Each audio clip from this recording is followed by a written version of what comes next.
Robert Bad Azz Bell from Toledo, Ohio, 419. They call me the Prince, some call me Bad Azz, you know what I'm saying? I'm 5-0, and I'm a superstar, future superstar boxer. What up, it's AD. I'm about to go holler at my guy AB, the man with the hands, out of Glass City, Ohio. That's Toledo if you didn't know, and you tuned into the session. Check it out.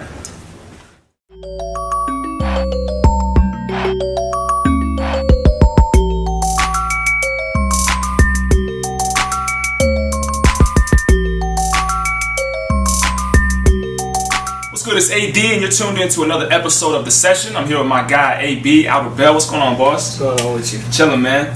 So, what should the people call you? We go Albert Bell, the Prince, AB. Right now they call me Bad Azz. Bad Azz? Okay. Yeah. And what does that stem from? When they come in that ring, it's self-explanatory. I'm with it. Now you have like a Bad Azz is essentially, I guess, is that like your crew too as well? Yeah. That's what you represent. That's another one, yeah. Dope. And now, where'd you get the nickname Prince? Where'd that come from? Prince. My father was a boxer, so okay. he got me into boxing. He's a professional fighter. Gotcha. His name was Andy King Bell, so as just younger, they just always called me Prince. Yeah, when I come to the gym, so I follow. That's dope. Dope. Yeah. Now, you mentioned your father was a boxer as well. When did you start officially getting into boxing? Like what age? When I came out. When you came out the womb, you was when I first came to the gym, I was like 3. My older brothers were boxers too, Okay, so we're in the family. Yes, I just always came to the gym with them. I just fell in love with it. So, but then I stopped going for like a few years straight. But I came back when I was like 6 or 7 because you started fighting when you 8. Okay. So I wanted to be all the way ready. So I came like a year or 2 early. Gotcha. And then I started fighting when I was 8. First year came out, won every single tournament it was. Jeez. Okay. So yeah, you have a few gold medals under your belt as well. 2011 National PAL, correct? Yeah, and then 2012 National Golden Gloves. I won it out here in Vegas. Out here in Vegas? Yeah. Wow. So you got some memories out here in 702. Right. Yeah. That's dope. That's super dope. Now, where do you see your career taking a turn now? What is the next move for you? Right now it's the Takeover 2.0. Okay. What I'm saying? It was the first Takeover, but I had some legal issues on the way. I got into with my manager and things like that, but that's out the way now. So now it's just focused strictly on boxing, and time to shake up the world. Right.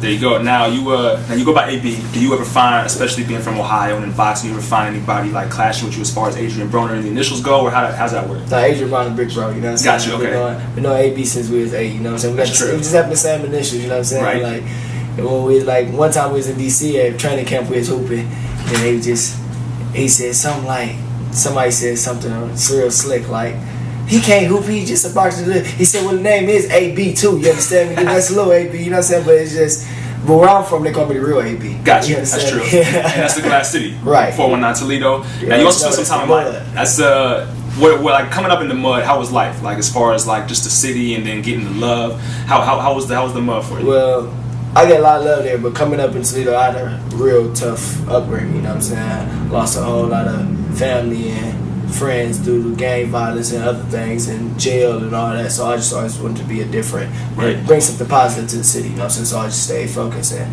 I got a lot of people looking up to me, so I got to show them a different route. And then now that you hit on that, it's actually very easy to see through your social media, whether it be like the Instagram or like the Facebook. You're always posting a lot of positive stuff, right? And I think that just kind of gives you that role model. Not even necessarily if you were looking for it, but people look up to you like that. So that's super dope.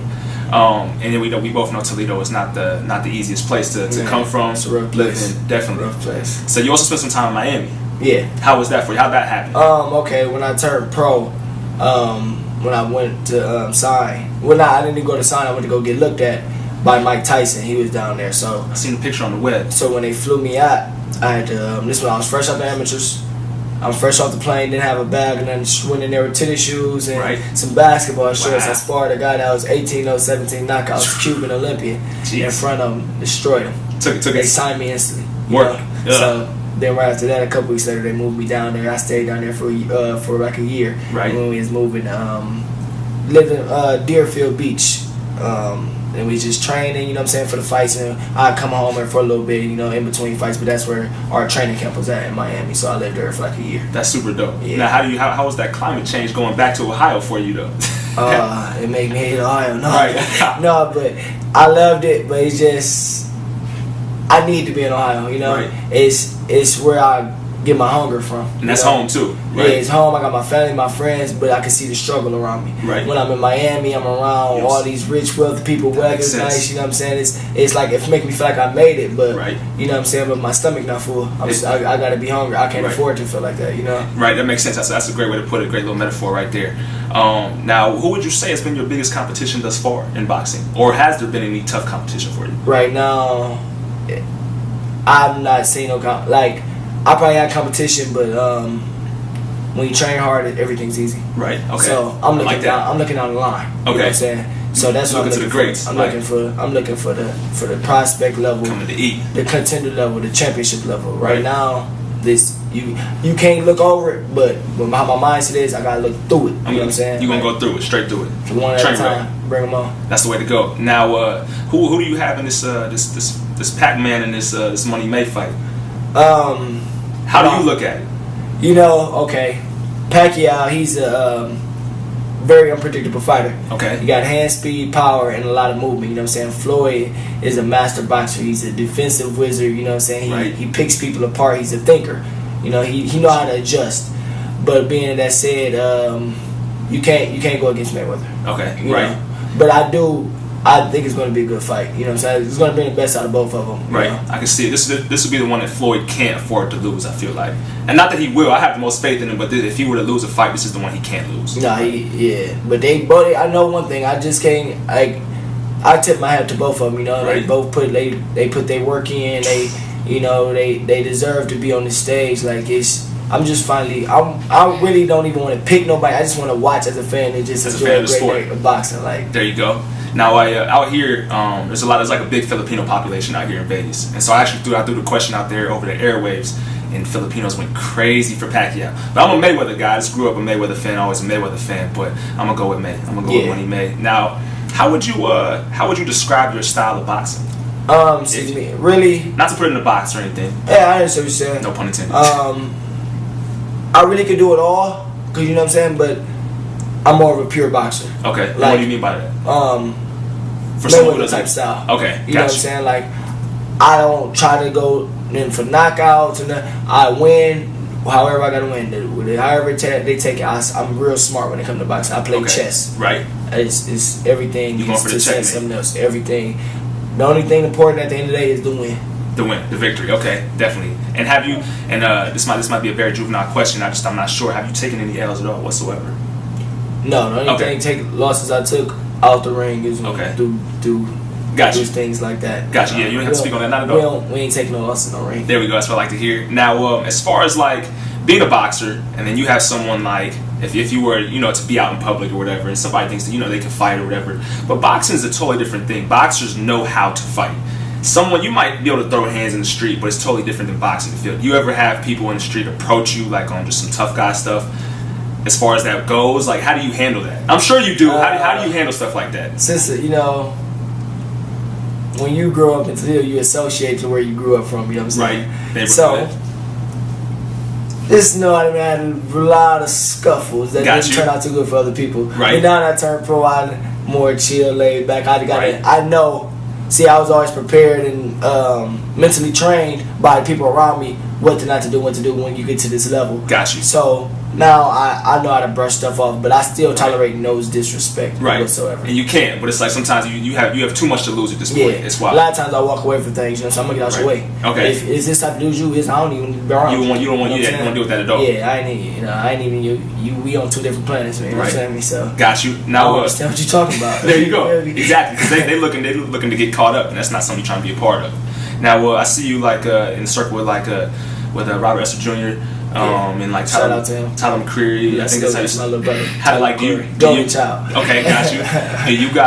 Do you guys ever like go at it in the ring, or like I assume you guys do, or how's that work? The competitive streak, right? Iron sharper iron, baby. You know what I'm saying? Got Tyler, that's my best friend. I like the way you put that.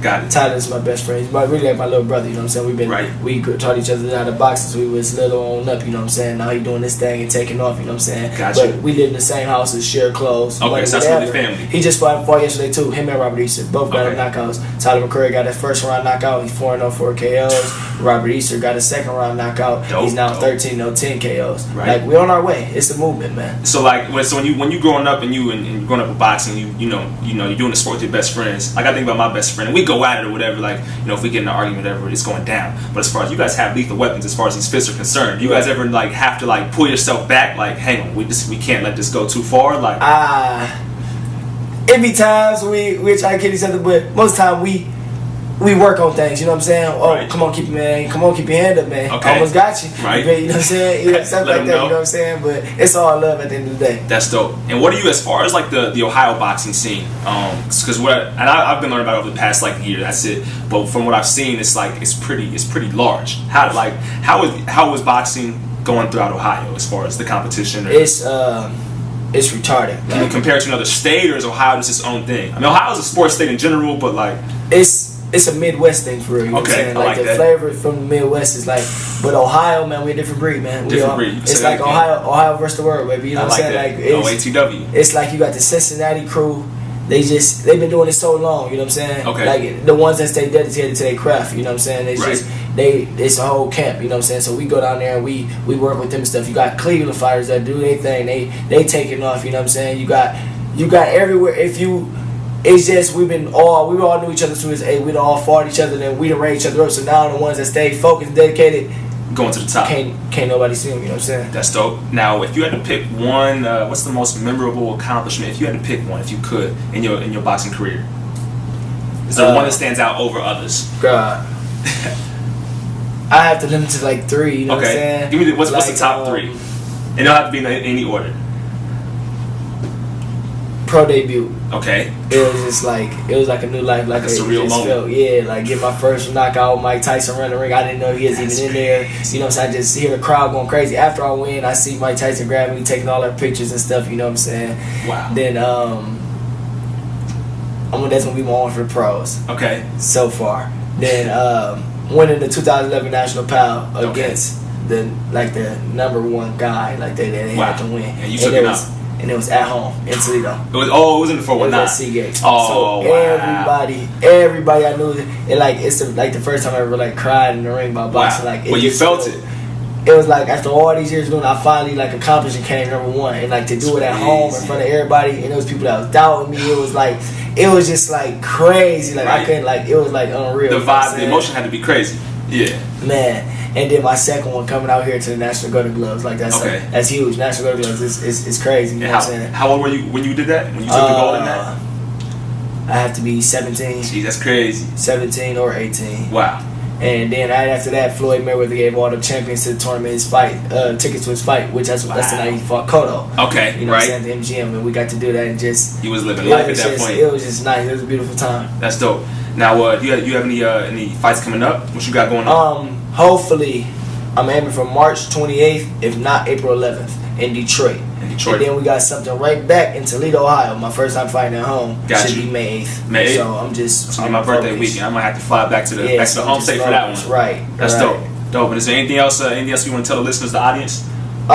Just stay tuned. I'm here. I'm real. You know what I'm saying? Like you see what you get. I don't want to take the role as a role model, because, you know what I'm saying, I'm a real person at the end of the day. You see what you get. Right. My tongue gonna be his tongue. I say what's on my mind. You know what I'm saying? But I'm a real good guy, humble, genuine. Definitely. You know what I'm saying? I can fight my butt off. And you can follow me on Instagram at AlbertBell419. You can follow me at Twitter at AlbertBell419. And I'm on Facebook at Albert Prince Bell. You know what I'm saying? I'm on there all the time. So come show love, and, you know, I show it back. And what you use for the waves, man? Yo, you over here with the 360 a little bit, man. I had a fro a week ago, you understand me? So I chopped it off, man. It's just, I got good hair, man. I'm running my family, man. You understand me? That's what it is, yo. I appreciate you, AB. Much love and success. It goes down. No. Go.